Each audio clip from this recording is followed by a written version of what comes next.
valedictory address.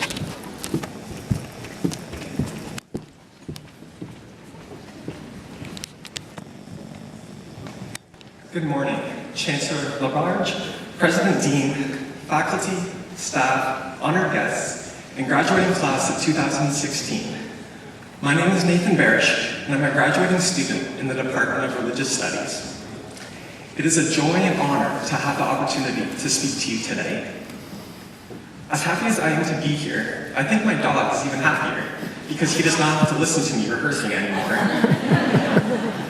It is hard to believe that our time at McMaster has come to an end. Over the past 4 years, there have been moments when it felt like time stood still, particularly during a night lecture when I somehow failed to complete the readings. On the other hand, time seemed to fly by, like when there was only 30 minutes left for an exam, but I was only halfway through. Despite the ups and the downs over the past 4 years, here we are, finally graduating from McMaster. Congratulations to everyone for making it to the start of your new beginning. I think we all owe a tremendous thank you to our family and friends who have loved us, encouraged us, and supported us on this journey. I know I certainly would not be here without mine. We've all traveled a different path to get to the top of this mountain.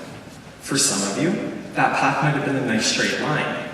But if you're anything like me, that path has been filled with wrong turns, dead ends, a few twisted ankles, and maybe just a bit of stress. Finally, here we are at the top though, and the view is spectacular. I still remember my first day on campus, with half my classes in Chester New Hall, and getting completely lost in the abyss that is otherwise known as the basement of Kenneth Taylor and Togo Salmon.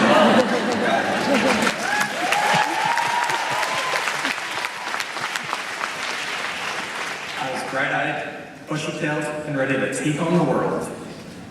4 years later, I'm a little slouched over, slightly sleep-deprived, I'm still trying to lose my freshman 15, and have spent a bit too much time binge-watching Netflix.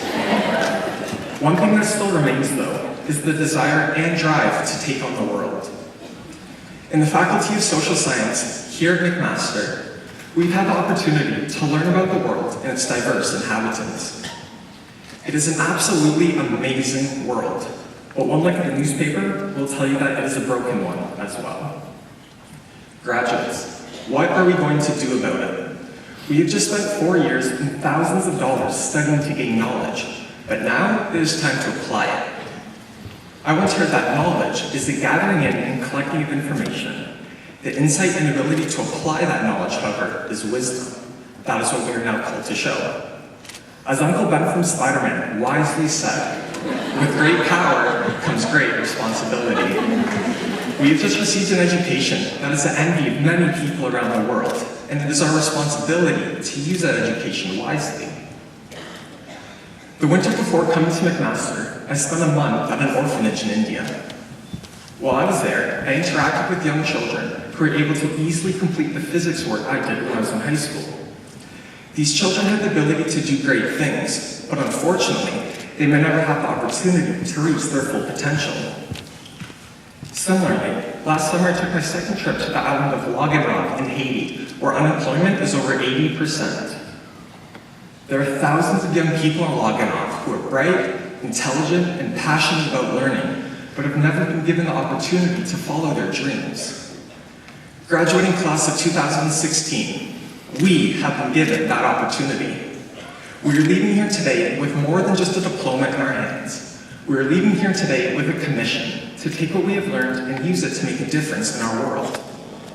What we do is going to be different for each of us, but we all have the capability of doing something great. A friend of mine has joked that being a university student is the perfect age because we are old enough to be on our own, but young enough to have limited responsibilities. But that is about to change. During a job interview last summer, I was asked the question, what does success mean to you? I feel that in university, success is often measured on an objective, tangible scale. We did well on this test, or we bombed this midterm. Success is often measured by our mark on Mosaic. I would like to suggest that perhaps success is not always an objective standard, but rather something each one of us needs to decide for ourselves. We've all been blessed with different skill sets, talents, and abilities, and it's up to us to put these to good use. I do not know everyone here, who you are, or what your story is, but I do know that you're special and unique. As Dr. Seuss once said, there's no one newer than you. Okay, I need to stop and make a bit of a confession. I tried to use "your" once in an academic paper, but it didn't go so well. Note to self, just because Seuss is a doctor does not make him a respectable academic source. I would like to challenge each person here to put your McMaster acclaimed critical thinking skills to good use and decide for yourself what success means to you. It is not what your parents say. It is not what your professors say. It is not what your boss says. It is what you decide in your heart it is. After you've decided, I challenge you to pursue it with everything inside of you. Graduates, let's not be afraid to take risks and to fail, but let's learn from our mistakes and keep moving forward. As the world-renowned philosopher and academic scholar Jerry Seinfeld once said, keep your head up in failure and down in success. Let's be humble when we succeed and never forget the fortunate position we have been placed in. In closing, I would like to leave you with a line I once heard. One day, your life will flash before your eyes, so make sure it is worth watching. Graduates, enjoy this day. Celebrate what you've accomplished, but take nothing for granted and look forward to what's ahead. Thank you.